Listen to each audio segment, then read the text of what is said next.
Ukraine की तरफ से सोशल मीडिया पे एक बहुत बड़ी चीज वायरल हो रही है और वो हो रही है सुखोई 35 रूस का मार कर गिराना। ये इतना ज्यादा वायरल हो रहा है, वो भी किसके जरिए? अमेरिका ने जो डिफेंस सिस्टम दिया था उसके जरिए। जानेंगे क्या है मामला, क्यों इतना बड़ा बवाल मचा। तो वहीं दूसरी तरफ आखिरकार यूरोपीय देश अब भारत की शरण में आए, भारत से मांग रहे हैं बड़ी मदद। क्या भारत को मदद करना चाहिए? जानेंगे क्या कुछ चल रहा है जियोपॉलिटिक्स में। आइए जानते हैं इन खबरों को विस्तार से। अमेरिकी डिफेंस सेक्रेटरी लॉयड ऑस्टिन ने हाल ही में कहा कि हम यूक्रेन को मिसाइल डिफेंस सिस्टम देंगे और वो मिसाइल डिफेंस सिस्टम कौन सा होगा? नेसेम्स। अब यहाँ पर बड़ा इंटरेस्टिंग तरीके से एक और सर्कुलेट होकर ये कहा जाने लगा कि रूस का जो सबसे ताकतवर फाइटर जेट है सुखोई 35 उसको मार कर गिरा दिया है इस मिसाइल डिफेंस सिस्टम ने। वैसे आपको बता दें बड़ी संख्या में इस मिसाइल डिफेंस सिस्टम का इस्तेमाल अब अमेरिकी सेना खुद भी नहीं करती है। अब इस वजह से बहुत ज्यादा कौतूहल मच गया कि क्या सुखोई 35 फाइटर जेट जिसको लेकर रूस कई सारे दावे करता है, क्या इतना बुरा है कि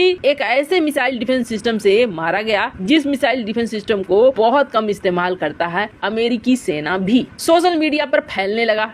इसमें एक वीडियो भी दिखाया गया कि किस तरीके से वो क्षण आया जब इस मिसाइल डिफेंस सिस्टम ने रूस के सुखोई 35 सी फाइटर जेट को मारकर गिरा दिया। ये भी कहा गया कि इस जो क्रैश था, इस क्रैश के दौरान पायलट ने इजेक्ट किया, यानी पायलट बाहर आया लेकिन पायलट बच नहीं सका, वो मारा गया। और ये किस इलाके की बात हो रही है? तो आपको बता दें ये इलाके की बात हो रही है बैखमुत। बैखमट जो है ये डोनेस्क के पास में ही है। खेरासोन के बाद ये डोनेस्क पर लगातार चढ़ाई करने की कोशिश कर रहे हैं। वहां पर यूक्रेन की सेना पहुंची हुई है और रूस की तरफ से भी लगातार निशाना बनाया जा रहा है। अब तो खास तौर पर पावर ग्रिड्स को और भी ज्यादा निशाना बनाना कथित तौर पर रूस ने शुरू कर दिया है और ऐसा करने से हो ये रहा है कि यूक्रेन का एक बड़ा इलाका ब्लैकआउट में जा रहा है, पूरी तरीके से अंधकार वाला हो रहा है। ऐसी परिस्थिति में जब ये वीडियो आई तो कहीं न कहीं यूक्रेन को लगा कि हाँ ये बहुत अच्छी बात है, पर ये ज्यादा दिन तक टिकी नहीं। इसलिए टिकी नहीं कि ये मामला और भी ज्यादा फैलने लगा। सुखोई 35 के बारे में अगर इस तरह की बात हो तो फैलना तो बहुत सामान्य सी बात है। रूस के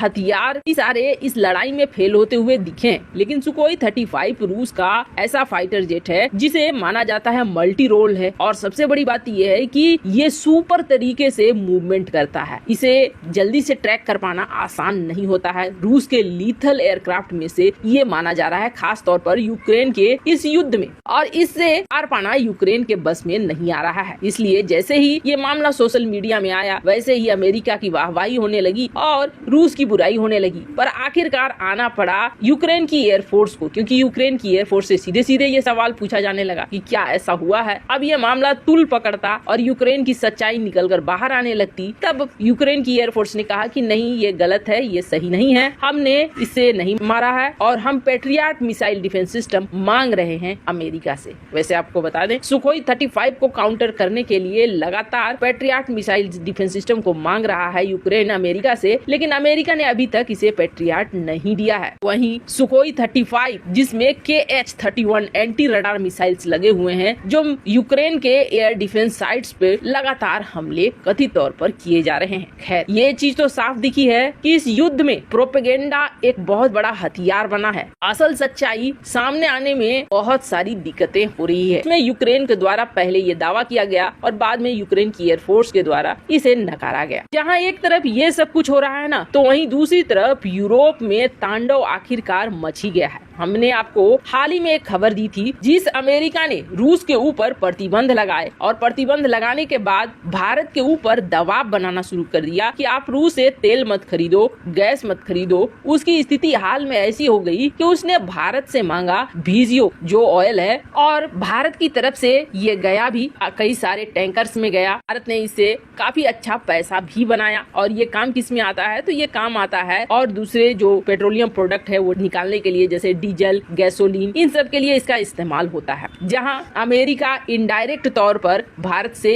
ये तेल खरीदने लगा, भारत ने टैंकर्स भरकर भेजे। तो आपको याद होगा इससे पहले एक पेट्रोलियम उत्पाद गया था जिसे लौटा दिया गया, उस कंपनी को भी कथित तौर पर पनिशमेंट दी गई थी कि आप रूस के तेल को हमारे यहाँ बेच रहे हो। पर स्थिति और नौबत ऐसी आ गई कि ये वीजियो जो बना है शायद रूसी तेलों से ही, लेकिन इसका इस्तेमाल अब अमेरिका करने को तैयार हो गया है। अब ऐसे ही हालात यूरोप यूरोप के भी हो रहे हैं। यूरोप में सर्दियां अब शुरू हो रही हैं और सर्दियां शुरू होने का मतलब है कि यूरोप की स्थिति बहुत ही ज्यादा गड़बड़ होनी। भारत की बात करें तो भारत में सर्दियों का असर बहुत ज्यादा जैसे यूरोप में पड़ता है वैसा नहीं पड़ता है। यूरोप में तो इस वक्त जान बचाना मुश्किल होता है, ऐसी वाली सर्दी पड़ती है। यूरोप में धड़ाधड़ फैक्ट्रियां कंपनियां बंद हो रही हैं और यूरोप में न सिर्फ एनर्जी का क्राइसिस शुरू हो रहा है बल्कि खाने पीने की चीजों का क्राइसिस भी शुरू हो रहा है। अब स्थिति ऐसी हो गई है कि जब यूरोपीय यूनियन रूस के ऊपर बैन लगाने जा रहा है 5 तारीख से, तब जर्मनी ने इस बात को कहना शुरू कर दिया है कि हमारे पास ऑयल का शॉर्टेज हो रहा है और आप बैन लगा रहे हो, ये बहुत बड़ी मुश्किल होगी। हालांकि जर्मनी ने ये नहीं कहा है कि वो बैन लगाने के पक्ष में इस वक्त नहीं खड़ा रहेगा या विरोध में उतर जाएगा, लेकिन कहीं न कहीं जर्मनी ने अपने हालात बयान जरूर कर दिए हैं। पर इन सब के बीच में यूरोपीय देशों में जिस तरीके की ठंड पड़ती है उससे वहाँ के डीजल वगैरह जो सामान्य डीजल है वो जम से जाते हैं। ऐसे में इन्हें जरूरत होती है एक खास तरह की विंटर डीजल की और भारतीय कंपनियों से कॉन्ट्रैक्ट साइन कर रहे हैं जिसमें रिलायंस, नायरा ये वो कंपनियां हैं जो यूरोपीय देशों को एनर्जी क्राइसिस से बचाने के लिए आगे आ रही हैं। ये इन्हें सप्लाई करेंगी। हालांकि ये सब कुछ देखिए, अगर भारत ने तेल खरीदा तो ये पॉसिबल हो पा रहा है, वरना भारत को भी ऐसे ही किसी दूसरे तीसरे देश से हाथ फैलाने की नौबत आती। वैसे इन सब मामले में आपकी क्या राय है कमेंट कर जरूर बताएं। जल्द मिलते हैं अगले वीडियो में नई खबर के साथ।